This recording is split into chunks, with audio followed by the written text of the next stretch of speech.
everyone, and welcome to the webinar. I'm Megan Shamus, and I am the Director of Marketing for the FIDO Alliance. We're really excited to have you here as we talk about considerations for deploying FIDO authentication in the enterprise. As you may know, the FIDO Alliance is member-driven. We have a number of working groups that really carry out the work of the Alliance on our mission to enable simpler and stronger user authentication around the world. Among these working groups is on the deployment side, where our groups look at best practices and ways to overcome challenges relating to deployment in enterprise, consumer settings, as well as government. Our enterprise deployment working group has recently released a series that is working on more of really useful and in-depth papers around considerations around enterprise deployment. That's why we're here today to talk about those topics. So just a few housekeeping notes before we get started. You may have noticed that you're in listen-only mode.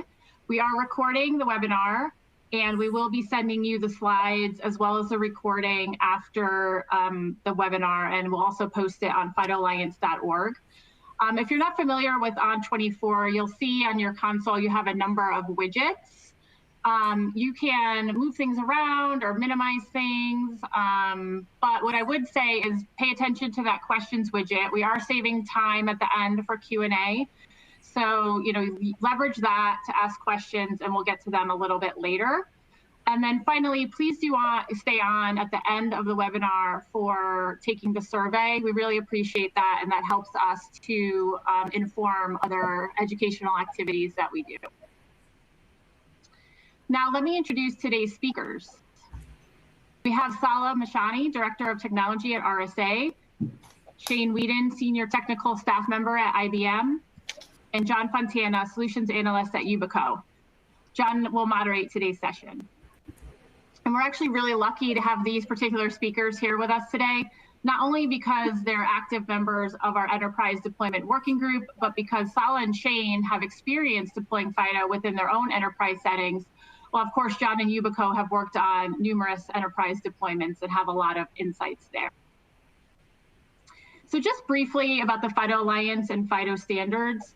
I assume that you're here, you have a basic understanding of who we are and what we do, but just in case you've somehow stumbled upon us for the first time, the FIDO Alliance is an industry association, and we bring together 250 plus organizations to develop and promote standardized, simpler, and safer online experiences.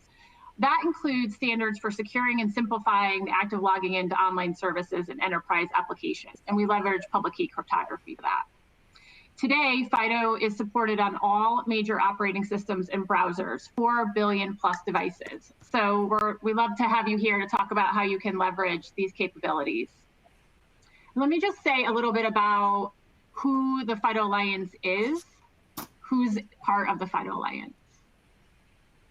As I said earlier, it's really our members that are leading this charge. This is the board of directors on this slide. We do have 250 members. This just highlights some of them, but really does reflect the diversity of our membership. You have companies creating platforms and devices that most of us leverage and interact with on a daily basis. We have leaders in cybersecurity and biometrics, both long-time stalwarts and innovative startups. And of course, last but not least, we have the companies that are delivering high assurance services to billions of customers and to their employees around the world. So with that, let me turn it over to John Fontana, who's going to start and talk with Sala and Shane about why FIDO and why now, and they'll give some of their perspectives on that. All right, thank you, Megan. Thank you, everybody, for being here today for the webinar. I think it's true that passwords are broken and present quite a security risk, and I think that the question is, what's the decision going to be now? What are you going to do about it? Currently, NIST is in a 4th revision of their digital identity guidelines, and the U.S. presidential administration just issued an executive order for more MFA in their cybersecurity. And so things are happening and being updated, and people are realizing that security isn't what it should be. So we think you should consider FIDO authentication, and we hope to show you that in our webinar why you'd want to do that.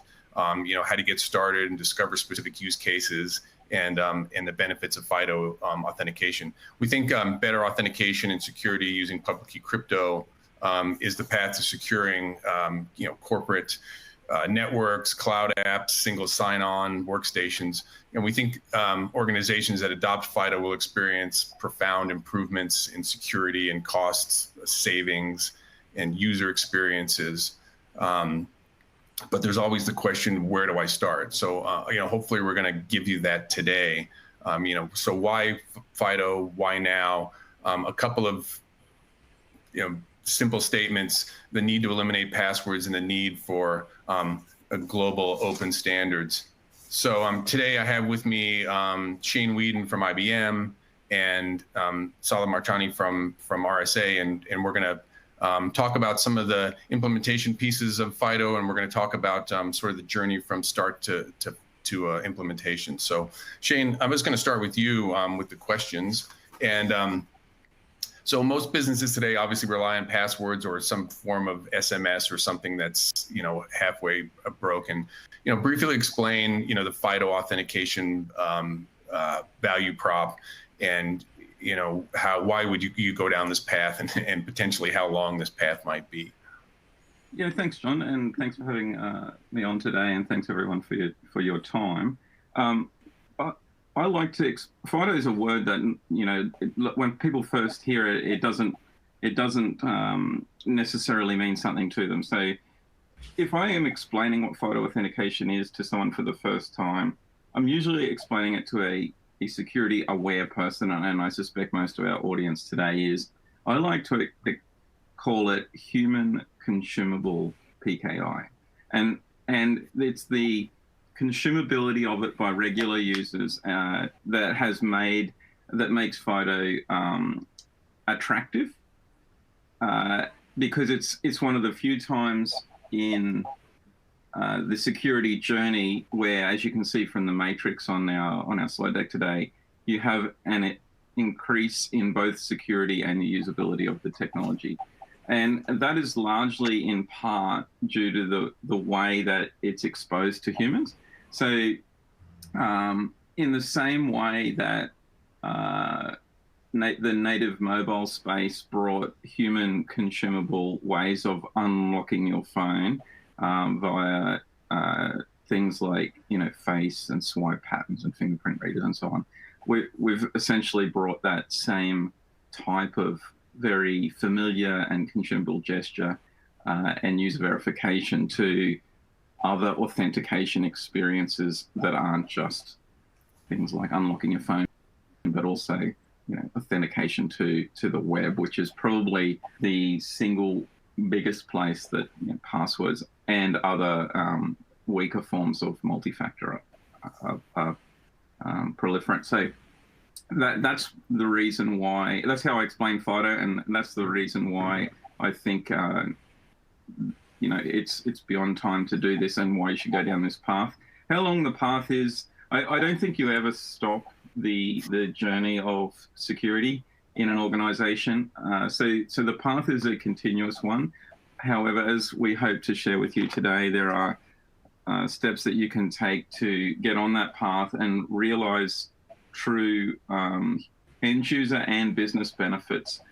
We believe in a very achievable time frame, and Salah and I have been doing that in our own organizations with this technology, and we believe it's the right way to go.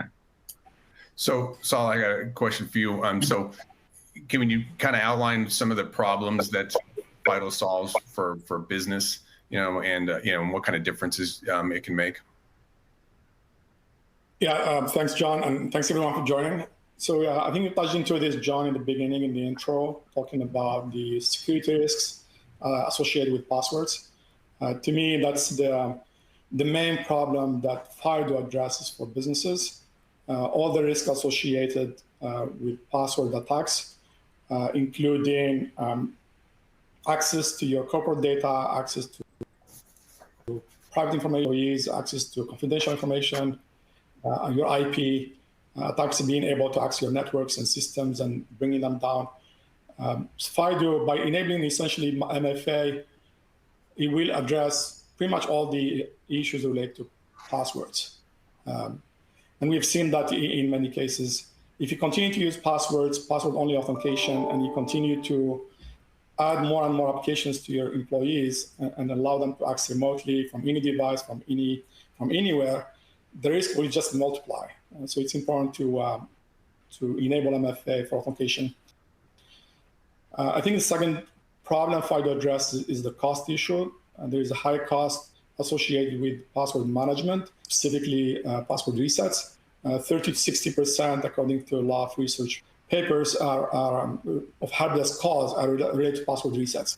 So that gives you an idea kind of how much password resets. There's also a cost of data breaches. If there's a very high cost, not only to your bottom line, but also to the company reputation. And we've seen that recently with the last Colonial Pipeline attack. The other thing I would say is productivity. FIDO can help increase productivity.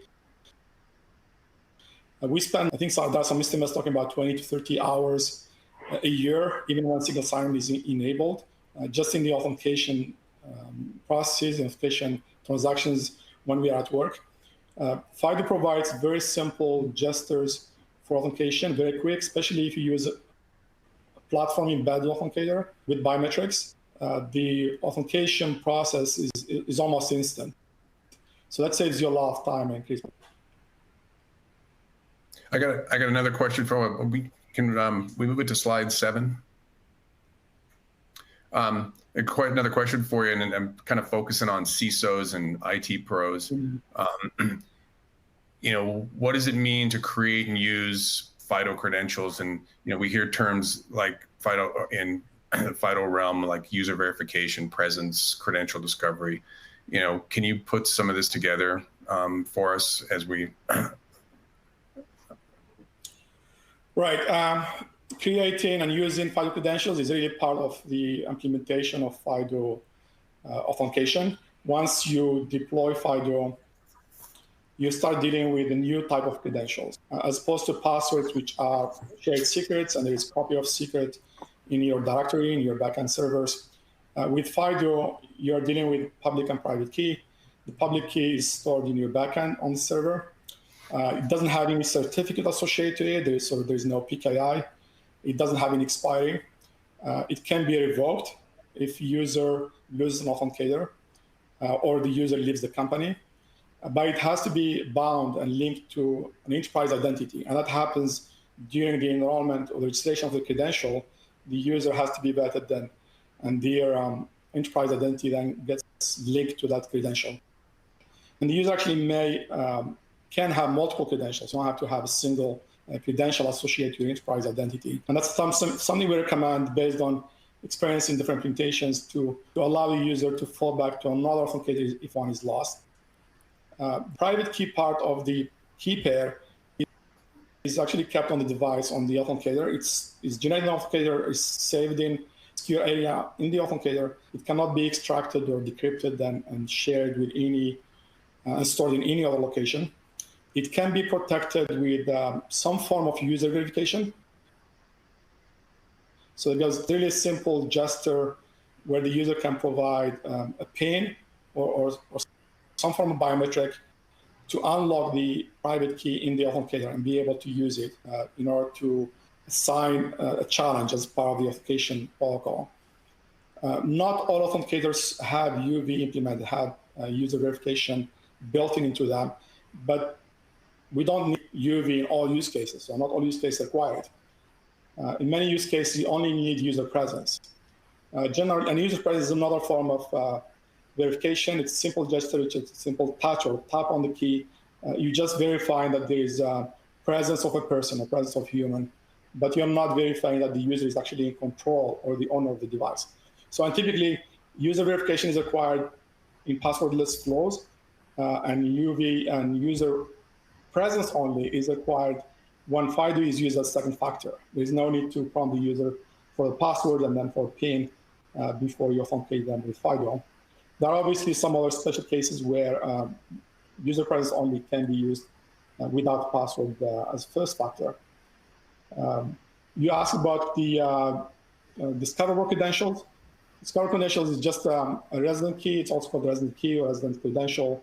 It's credential that's stored on the device. It cannot be extracted from the device.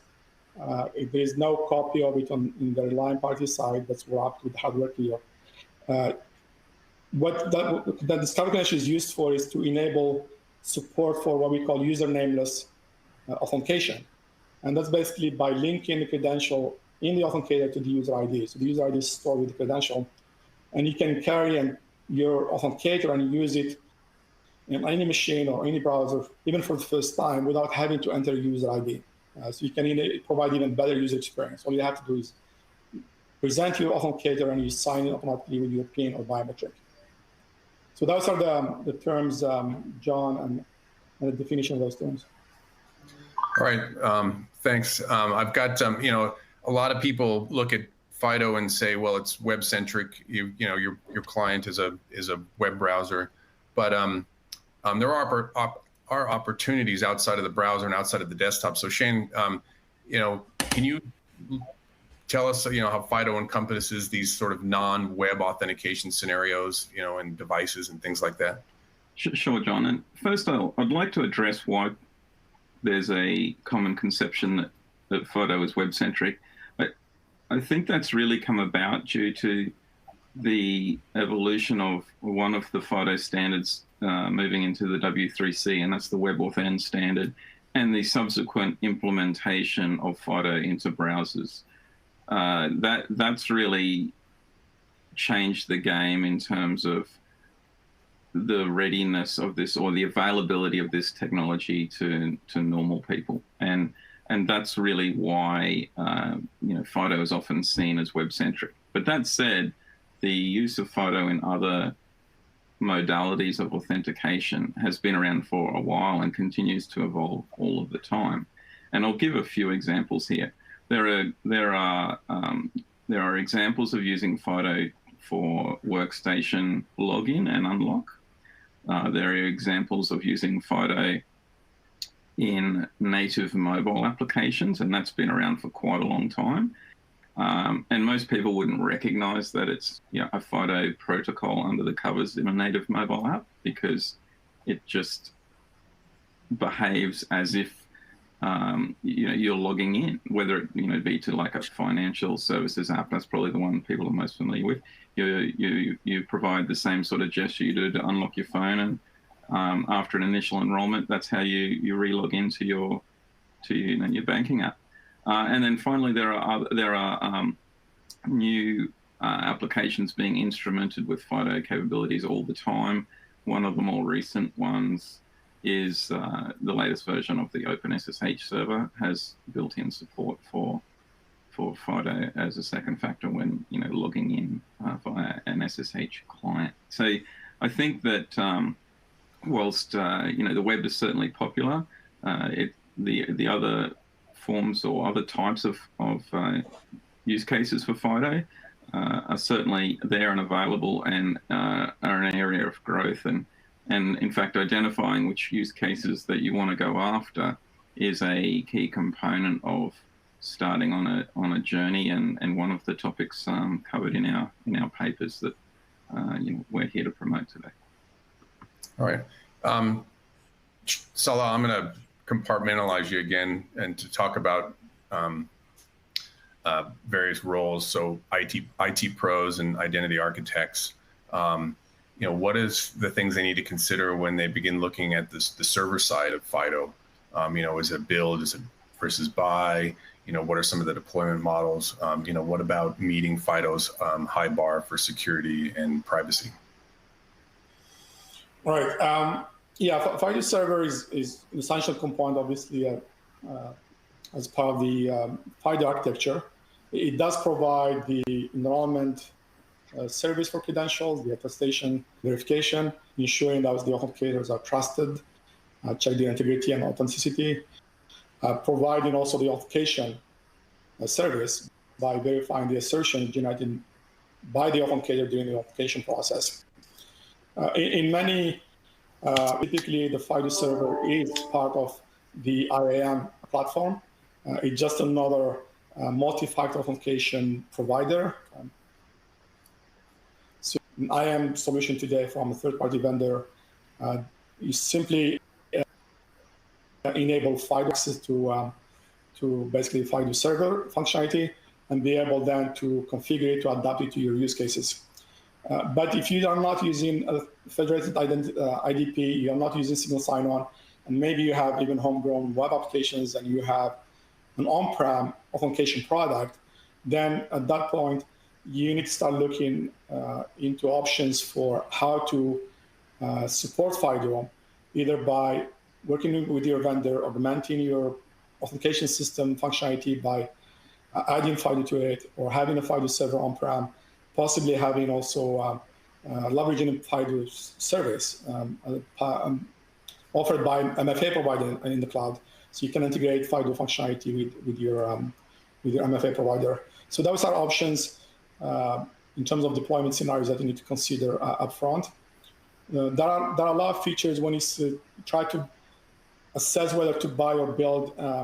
Generally, if you have clinical staff in-house and security specialists in-house, you can consider building the product. Otherwise, our recommendation is to leverage products that are offered by technology companies. You may think that, let's say, because we are not storing shared secrets in the servers, that inherently a FIDO server is secure and nothing to worry about, but that's not always the case. There are some possible attacks on FIDO server as well. For example, the public keys that are stored in the database, they cannot be compromised. If they are stolen, there's nothing the attacker can do with those, because they're just public keys. They cannot attack your employee accounts. But if the attacker is able to access your database and be able to override public keys, override them with their own public keys, then they can take over accounts. So it's still important to have in place all the access controls to protect your FIDO backend. Another thing I should mention as well regarding FIDO server, as you look into selecting the right solution, is to take into account non-functional features. There are the obvious ones that you look at from any other product, like scalability and availability and so forth and so on. But there's also some FIDO specific features. The protocol version, there are 3 variations of protocols in FIDO.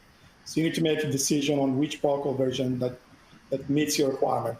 We recommend FIDO 2 that support all different workflows, 2FA, passwordless, usernameless. It's less integration effort. But there are cases where you may want to use UAF or U2F. You should look as well if the FIDO server supports MDS and attestation, authenticator attestation.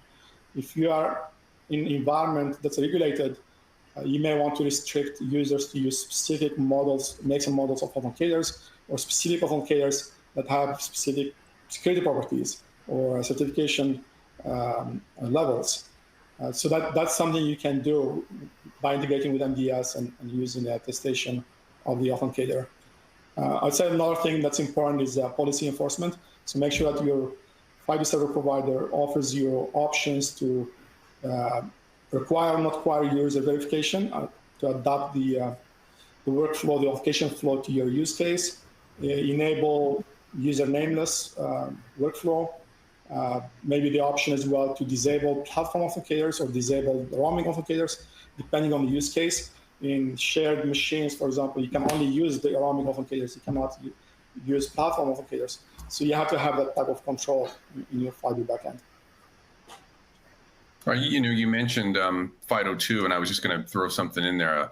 Some people think it's a totally separate piece, but really it's a kind of an umbrella term for the combination of CTAP, the client to authenticator protocol, and WebAuthn. So a lot of times people say, well, what's CTAP? Or excuse me, what's FIDO 2? And it's 2 things under one umbrella, really. So just to understand that a little bit better. I got a next question I have for Shane. We've been talking a lot about implementing things. What about managing these pieces? And so I wonder, Shane, if you'd comment a little bit about authenticator lifecycle management, account recovery. It's a large company's not going to roll out 10,000 authenticators and not manage them somehow. So give us a little insight on the lifecycle management and the account recovery. Sure. So first of all, you know, for the deeper dive lowdown on this topic, I would encourage folks to take a look at a paper released in April of this year, which is FIDO Authenticator Lifecycle Management for IT administrators. That's really what this topic's all about. I would break it down into, you know, acquisition and onboarding, the registration of an authenticator by a user to, you know, establish it as an a credential as associated with their account, the productive use of that authenticator, revoking it, and the disposal of authenticators, which is largely simply a matter of, because you never really control what happens to it. In all cases, they can be lost and what have you. It just comes down to revoking public keys from user's account. But just to take a look at some of those things in a little bit more detail, there's decision points that you have to make when you're deciding on you know, how to manage authenticators in a business, whether the company's going to issue them to employees, whether similar to devices, are you going to have a, you know, bring your own authenticator policy that allows people to use an authenticator they've either purchased in the consumer space or, you know, acquired from a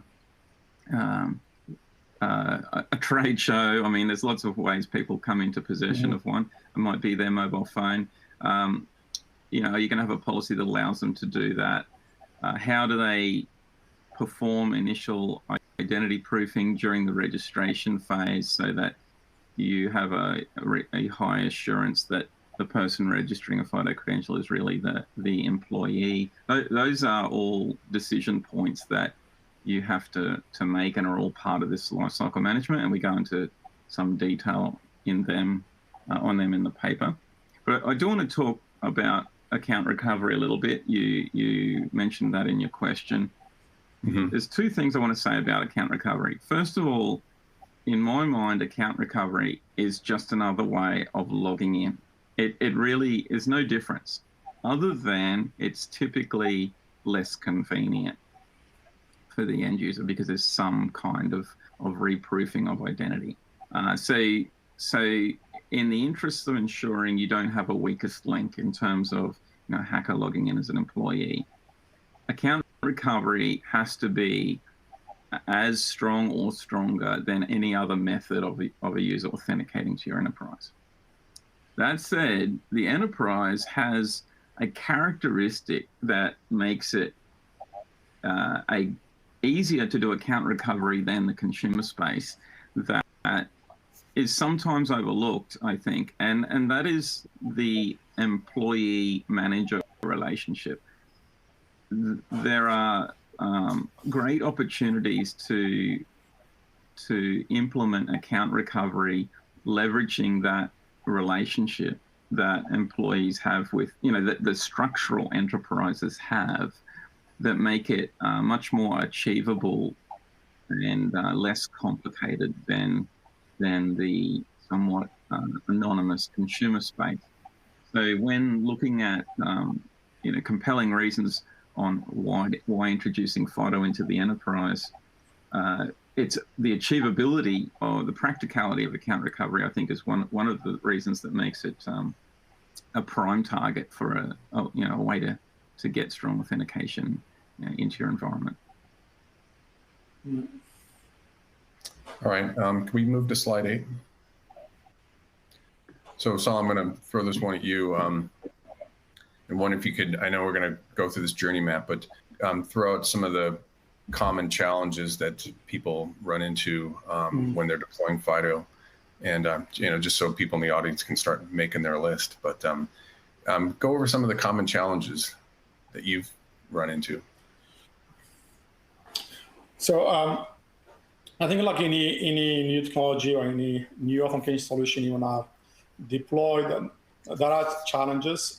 With FIDO specifically, FIDO brings a whole new user experience for authentication. Even though we are familiar with the biometrics on our smartphones, when it comes to using biometrics in the work environment, and some people may be reluctant and hesitant to actually enroll their biometrics on corporate laptops. Some users also may be confused when you present to them passwordless authentication method next to other methods, legacy methods to the new passwordless method. So it's not kind of you're shutting down the older methods on day one. So generally, you will have options, and users can be confused with that.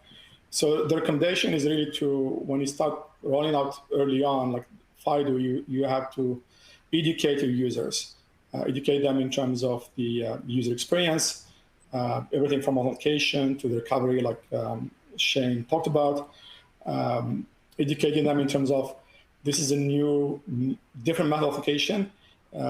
They have to protect their authenticators. If they're using roaming authenticators, they have to get to a habit of having them all the time with them, not losing them. Also educating them in terms of the privacy that's built in within FIDO protocol, that even if they have an authenticator they use for personal accounts, the company has no knowledge of that, which accounts actually they have enrolled in their authenticator. There is clear separation between between relying parties. So those things are important. It's also important to educate the help desk staff as well to understand how FIDO works, to be able to support the employees. I think education is really important, and you should start with that up front when you plan to roll out FIDO. The second one, Shane touched onto it, the life cycle, the account recovery. That's a challenge in a way because you cannot afford to use KBA kind of for email links, for resetting, for replacing authenticators that are lost. You have to maintain a high assurance level. One thing I would add to what Shane suggested in terms of the having the manager in the enterprise environment. The other thing that can be used for account recovery is requiring users to enroll more than one authenticator. And the enterprise environment, it can be straightforward because you have your laptop, which can have a built-in authenticator. You can use that for signing into your laptop machine to your machine, but as well as to any cloud services. And you can have a second authenticator, which is the roaming authenticator you carry with you. You could use as fallback. You could use it as well to sign in from any other machine. So having a second FIDO authenticator will help you recover access if you lose one of the authenticators. You could also use legacy MFA authenticators if your users have those as well. It could be a smart card or OTP token, as long as you maintain, like Shane said, a high level of assurance about the authenticity of the user.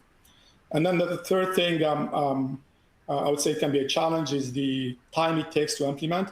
If you're using IAM solution and FIDO is just one of the methods, you're using single sign-on, everything is integrated with the Federation Protocol, SAML or ADC. You don't have any homegrown web applications. The rollout can be, at least the integration part of it can be straightforward. But if you have homegrown web application or you have legacy application, you want to enable FIDO too, there's much more integration work involved. And again, taking into account everything else, the lifecycle management, the time to implement can be long. It's really a journey. It's not something you just turn on and say, tomorrow we start using passwordless. Right. I think any security rollout always takes time and care. But so can we move to slide 9? I think this is going to be interesting to walk through this journey map. And Shane, I think I'll start with you, and Solid, jump in when you see fit. But let's walk through some of this from the beginning to the end, talk about some of the considerations, the timelines, and those sorts of things. You know, the implementation considerations, which some people may call challenges. But you know, let's walk through the timeline and point out some things that could be critical or key that you'd want to take note of. But Shane, go ahead and start us off. Sure. So we've tried to break down the journey of getting FIDO deployed in an enterprise into consumable chunks. People, particularly business owners, expect a return on their investment in reasonably short time frame, and you need to be able to demonstrate progress, and it helps to validate that you are on the right path. So we've split this down into consumable chunks. I mean, when I started myself, Googled it up, I found some demo sites, and I went and had a play with it. Initially, I didn't even realize, for example, that the Touch ID on my Mac could be used to create a credential that could do second factor or log into a website. I didn't realize that. And so I learned how to do that as a consumer.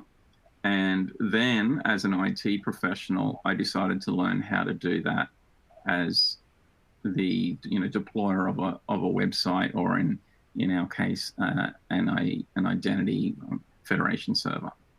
So learning about the technology yourself and then building educational material to share it with your peers in your enterprise is absolutely critical. And in fact, you learn so much so quickly that it's often easy to forget that other people aren't as familiar with it as you've become. So I can't understate this. I can't overstate this enough, that you have to build, or at least use, existing educational material with the whole of the enterprise to get people on board.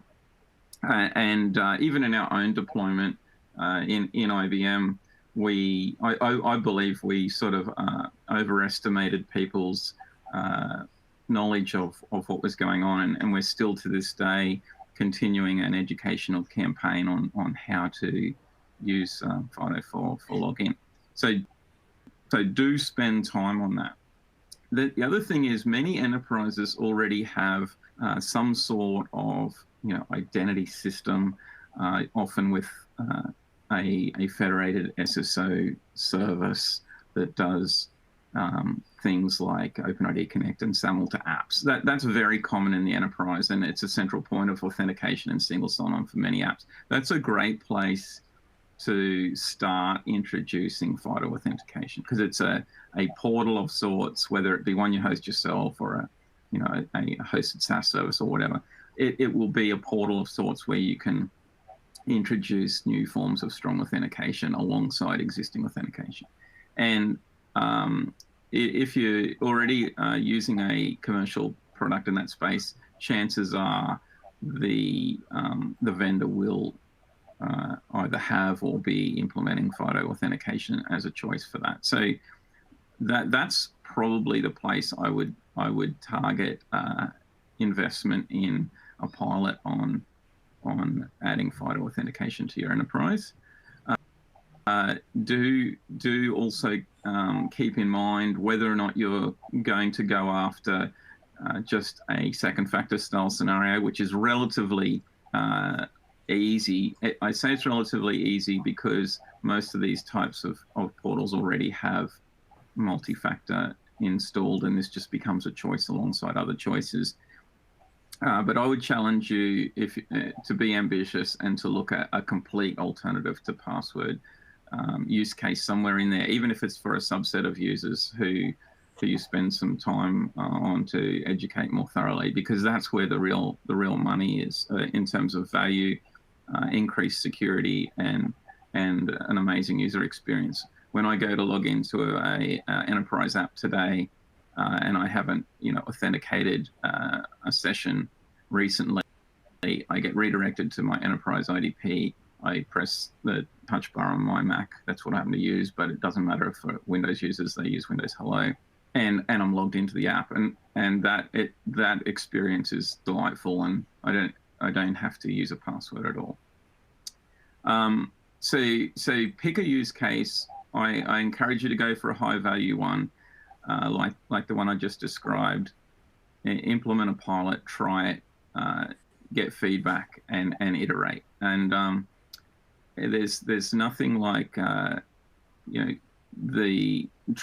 trying it to and seeing it to believe it, because that's how great things happen. So yeah, that's my advice. Use this journey map as a guide. We've put some pie in the sky style timeframes, at the bottom of this slide to give you an idea of what to expect in terms of how long things take. But everyone's journey is different. It depends a lot on what your existing footprint is.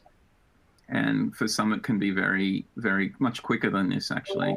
and for others, there might be a little bit more work to do depending on existing infrastructure. So use it as a guide. Try things out. There's plenty of sites in the consumer space today that offer different types of FIDO experiences, and there's plenty of demonstration sites out there that will give you a look at the experience, so you know what you're trying to achieve and what it should feel like.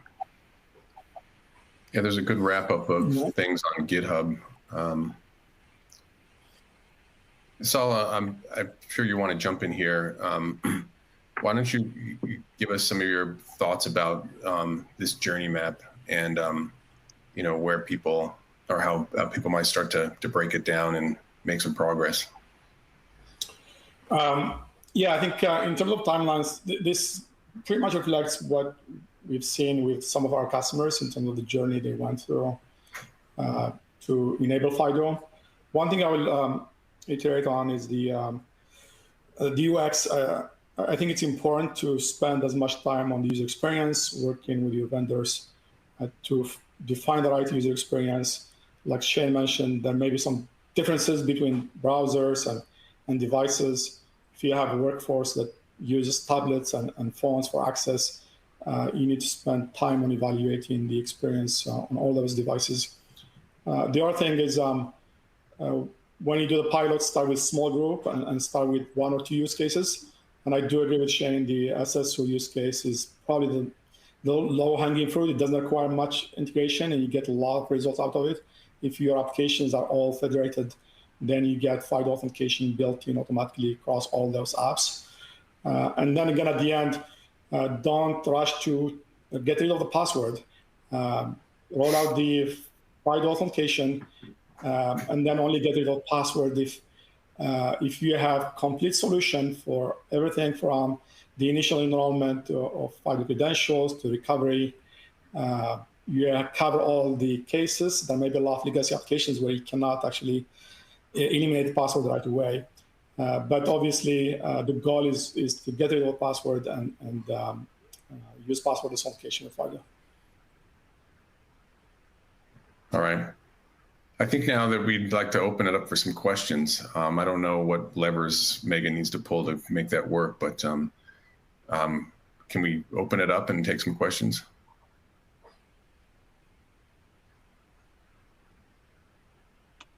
Of course. So everyone put your questions in the widget. We do have some, John. There was a couple questions regarding use cases with no internet connectivity. Does anyone want to address that? Can FIDO be used in use cases with no internet connectivity, with workstations that are not connected to the internet?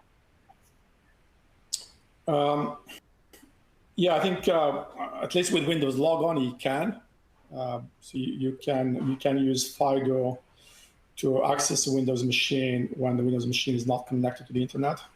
That's the offline access. There are also vendors providing credential providers that provide similar functionality to unlock the Windows machine and let you in without having connectivity on the Windows machine.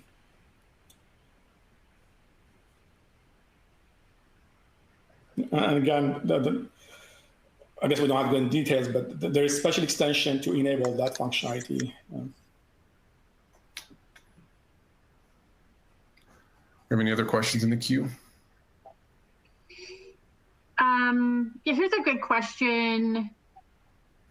Shane is already answering it, but maybe he wants to answer it live. I'll read it out, Megan. Yeah, thank you. Yeah, thank you, Shane. So the question was, are there any technical security concerns around bring your own authenticator for the enterprise? And I was typing in an answer, but I'll read it out instead.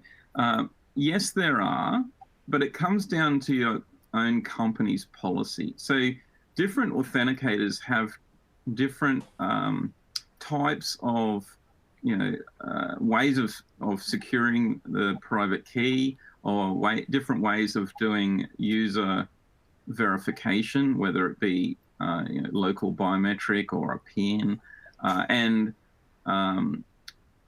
there are companies that may wish to or not wish to allow employees to use different authenticators based on what those capabilities are. And FIDO allows a server to figure out what the make and model of an authenticator is at the time it's being registered. It's a process called attestation, but it's essentially it doesn't let you identify an individual authenticator, but it lets you identify the make and model, and there's minimum batch sizes that are required for compliance to provide a level of privacy. So the answer is yes, and an enterprise can choose, if they wish to have an allow list of authenticator makes and models. But that comes down to an enterprise policy. It's not dictated by FIDO or the protocol. Right. And I'll add to that, Shane, if you choose to allow users to bring their own authenticator, make sure they are FIDO certified. And that's one way to guarantee that the FIDO authenticator has the minimum security requirements built in. They're not exposing the private key, they're not exposing any unique identifiers and things like that. So make sure it's FIDO certified. Should we mention something about the MDS?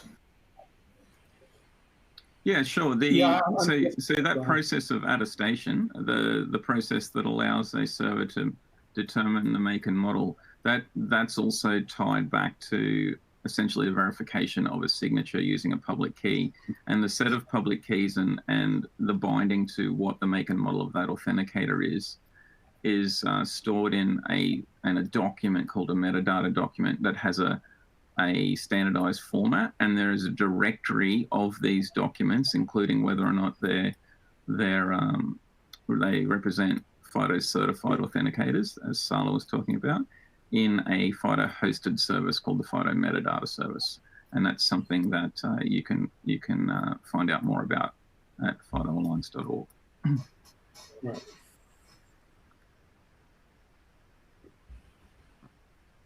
Any other questions in the queue? There are. So someone has a heads up that there might be some enhancements to the spec for enterprises coming.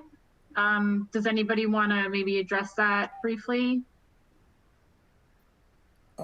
Yeah, I can start briefly, and Shane, you can add.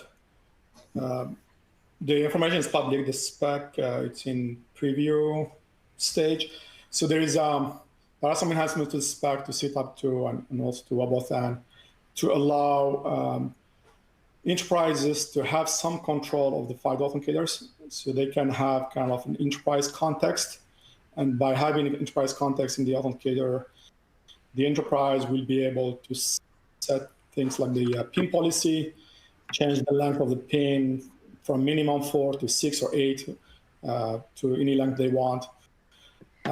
They can also get unique identifiers from the authenticator and be able to track the authenticator usage or assign it to a specific user and make sure that the user is using the authenticator that is assigned to them. So these are some of the capabilities that are being introduced in the new specification specific to the use of authenticators in the enterprise.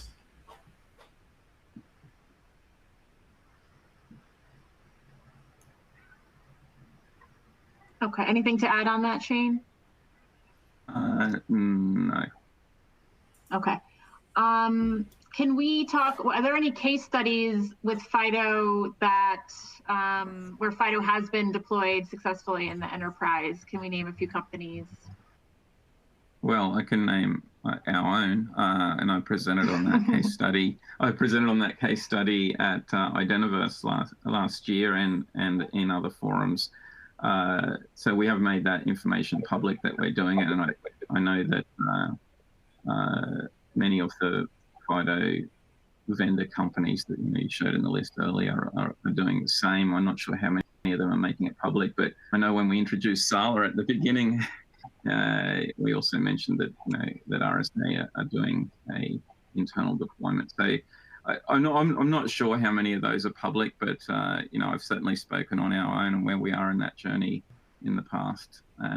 And Sala, I don't know if you want to speak for your own company. No, I don't have any to add, Shane. I would just offer that if you, more than likely, your Identiverse session was recorded, so it's probably on YouTube if people want to go looking for it. Yeah, thank you. I would say that at our conference last November, Which conference is the that? virtual conference, Authenticate. 2020.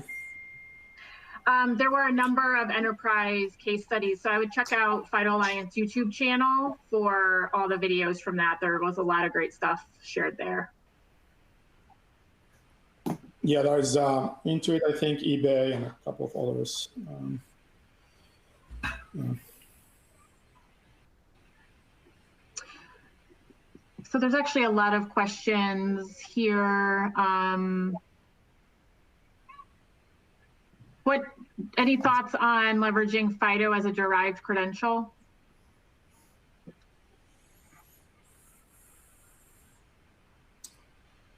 I think there has been some work actually by NIST looking into that.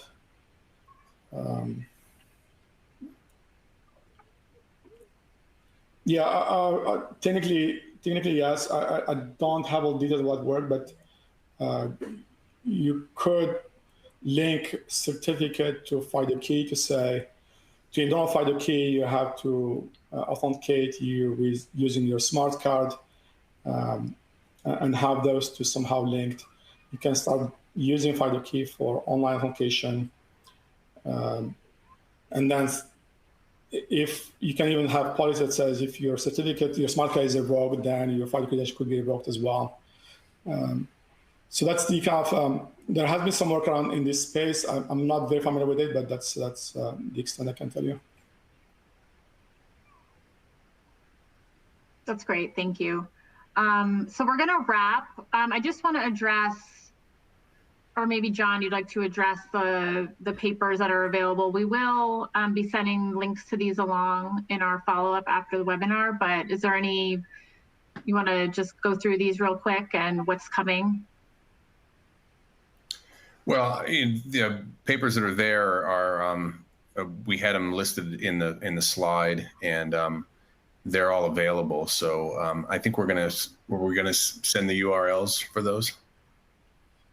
Right. So if you want to dig into this a little bit more and have some more documentation around the considerations that we discussed, I urge you, they're all free to download, no gating or anything. Just feel free.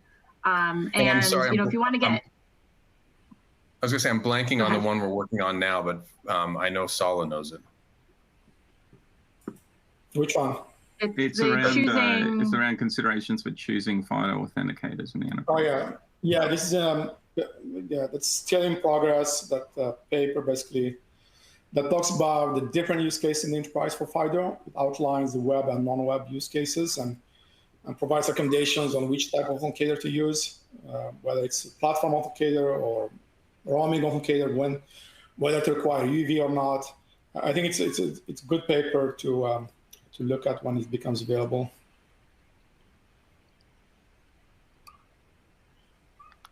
Right, and so if you're on the mailing list, you'll get that as soon as it comes out. But if you haven't joined the mailing list, just go to fidoalliance.org and you can sign up and you'll get all of our updates.